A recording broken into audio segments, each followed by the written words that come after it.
Hello, AP Bio. Welcome back to the spring semester. We're going to start off on Unit 5, which is all about heredity and genetics. And I'm going to review a little bit of the basics today with you. And then we're going to practice some Punnett squares, and you shall be on your way. So we can't talk about genetics and heredity without mentioning this man. His name is Gregor Mendel, and he was an Austrian monk. And one of his passions was to practice botany. So he was studying a lot about plants in the monastery's garden. And what he began experimenting with were the pea plants. And so he started doing just basic crossbreeding with the plants. And then with that, he collected data to try to find out about inheritance patterns. And what he noticed was that something, he didn't know what at the time, but something was definitely controlling the traits of those pea plants. And he called this the particulate hypothesis. And so he hypothesized that those parent pea plants, they were definitely passing on something to the offspring, but he didn't know what those heritable units were. We now know their sequences of DNA, which we call genes or traits. So like I just said, he was practicing a lot with peas. Okay, so pea plants. And the pea plant is quite unique. There's different traits, obviously, that exist in these pea plants. And one that he really experimented a lot with was just simply leaf color. So he noticed that some leaves were purple and some leaves were white. So what he began doing in his experiments is simply crossing the two to see in the offspring what color they would show up. And so his technique, if you can see here in the picture, he started off with parents, right? The parental generation is usually represented with the letter P. And then he crossed them, so he bred them. And you can see he bred a purple with a white. And that is, common in botany. And then he would look at the results. And the results were the first generation or the filial generation, which we call the F1 generation.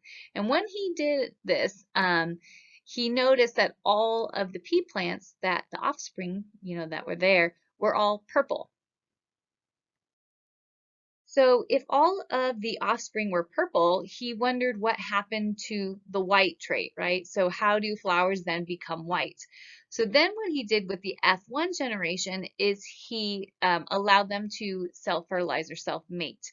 And when he did that, so he crossed purple with purple in the F1 generation, he noticed that about 75% of those came out purple, but then look what reappeared. The white flowers reappeared in the second filial generation. And so that led him to kind of believe that there's definitely something being passed on through the generations from the parents to the offspring.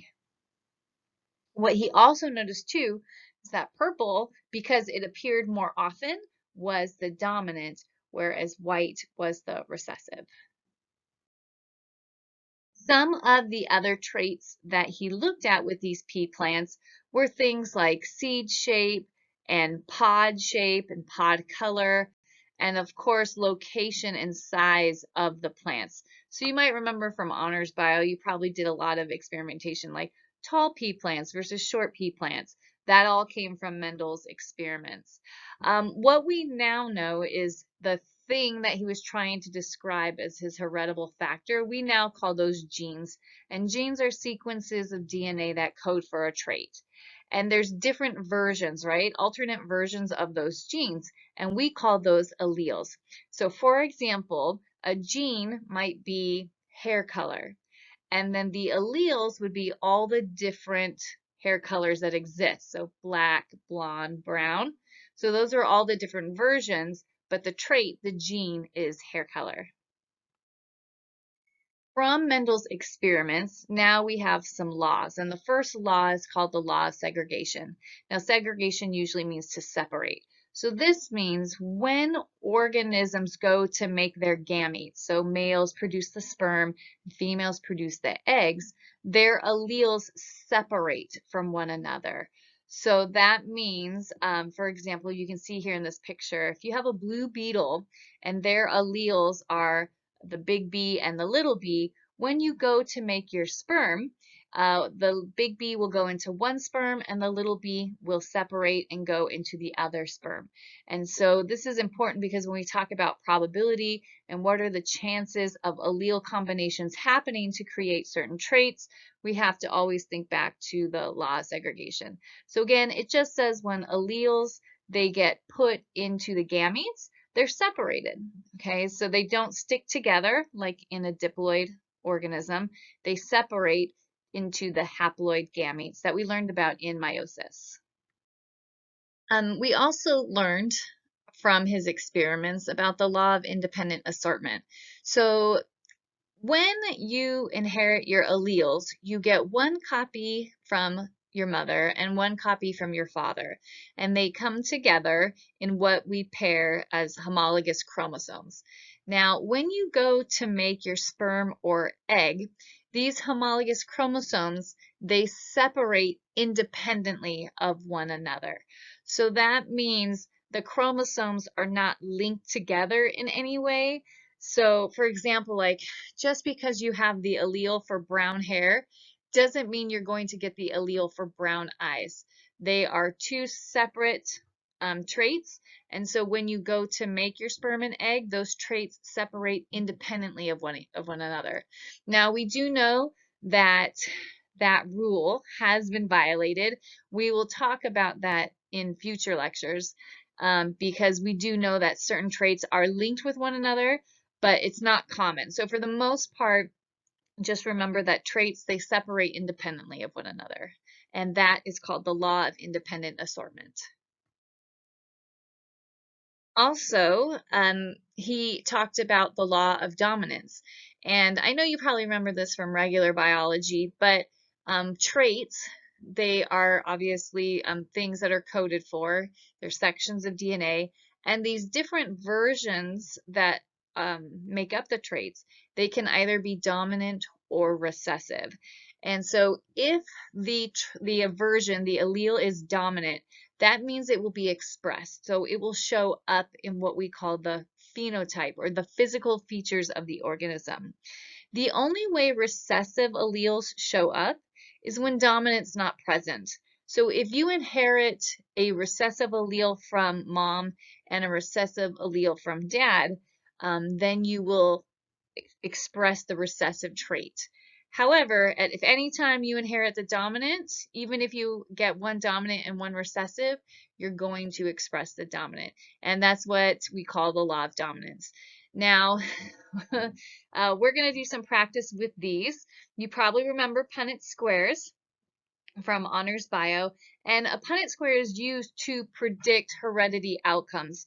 So if you want to figure out what are the chances of this trait being seen or this trait being seen, you can use what's called a Punnett square.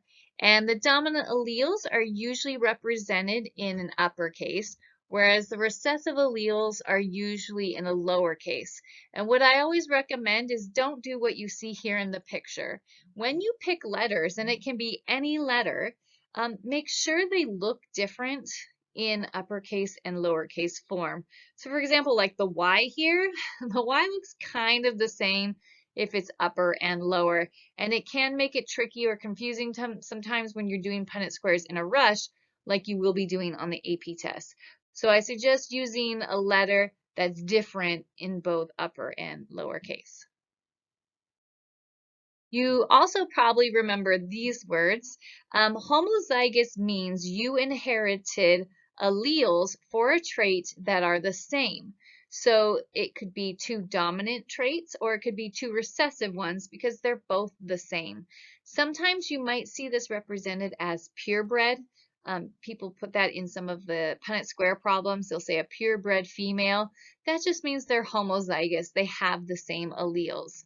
Whereas you look at heterozygous, that means your alleles for the trait are different. So say you maybe inherited a dominant allele from mom and the recessive from dad. That would make you heterozygous. And so like I was just saying, the Punnett square is a tool for probability. So if you want to figure out what are the chances of passing single gene traits onto the offspring from the parents, you could use a Punnett square. Now the Punnett square gives you two pieces of information. It gives you the phenotype and the genotype. The genotype is the genetic code. It's the alleles. So that would be like the big T, little t, or big R, little r. Homozygous versus heterozygous. That would all be the genotype. And the genotype codes for your phenotype. So your phenotype is what you physically look like or behave like. And the way I remember it is phenotype physical. Kind of sounds the same. So it kind of helps me remember that phenotype is always what you physically look like. And the way that happens is by your DNA coding for those traits. The Punnett square that you probably learned in honors bio was just a simple one-factor monohybrid cross with a Punnett square. So that means you took one trait and you analyzed the probability using the Punnett square. So for example, if you saw a problem that said cross a tall, dominant homozygous pea plant with a short recessive homozygous pea plant, you're looking at one trait, which is height, right? And you're looking at the different versions, so tall versus short. And of course, it tells you if it's homozygous, which means it has the same alleles, or if it's heterozygous, different alleles. Now, how these work, of course, you have to draw the square, like the 4 squares that you see there. One parent's alleles go on the top, and then the other parent's alleles go on the side. And it really doesn't matter which parent you put where. If you want to put the male parent on the top and the female parent on the side, that's totally fine, or flip it around. It's whatever you want. And then what you do is you separate the alleles, because that's what happens in the law of segregation and independent assortment, right? They separate independently of one another. So depending upon what the alleles are for the male parent, you separate them and put them on top of each box. And then, of course, the same with the female parent, separate them and put it on each box. And then, of course, fertilization happens, right? So in fertilization, the sperm will meet the egg and they will combine. And so that's kind of what you're representing in the Punnett square. You're looking at the different combinations that could occur when fertilization happens. And so you can see here in the example, the male parent was big T, and the female parent was little t. And when they come together in those 4 different boxes there, they make 4 heterozygous offspring. You can see that the combinations are big T, little t. So that means 100% of their offspring would have that dominant trait, but they would also be carrying the recessive trait. And this is what we call a monohybrid cross. I always show this picture here as just a quick kind of, I wouldn't say a cheat sheet, but you're going to be pressed for time on the AP Bio test. And so if you already have some ratios to know, like memorized, Punnett squares are going to be a lot quicker for you on the AP test.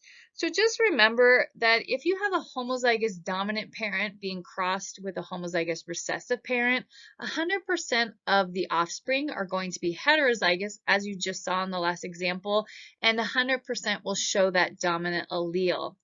And another good one to remember is if you cross 2 heterozygous parents, 75% of the offspring are going to come out to have that dominant trait, and 25% are going to have that recessive trait. So it's a 3-to-1 ratio. So those are just kind of good and easy to remember in case you don't want to get stuck doing Punnett squares on the AP Bio test.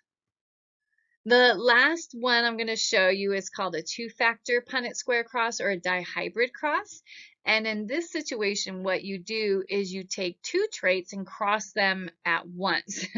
And instead of using 4 boxes, you use 16 boxes to get all the different possible combinations of the parents. So an example would be cross a dominant green smooth pea plant with a recessive yellow wrinkled pea plant. And so you can see there's 2 traits involved here. We have our color, which is green versus yellow, and we also have the seed shape or the pod shape, smooth versus wrinkled. And so those 2 traits are being crossed at once. So then, of course, you can predict the outcome using a dihybrid cross. This is probably the most common ratio that comes up on the AP test. It's with the two-factor cross or the dihybrid cross. So if a question asks you to cross two heterozygous organisms for two traits, right? So you can see here they're heterozygous for two traits. You will always get what's called a 9:3:3:1 ratio. So 9 of the offspring will come out to be dominant for both of the traits. 3 will be dominant in one of the traits and not the other. The other 3 will be dominant in that one trait that was neglected and then not the other. And only one of the 16 will be recessive for both traits. Okay, so now it's time to do some sample problems. So I hope this is all helpful, and let's go ahead and get started with those Punnett squares.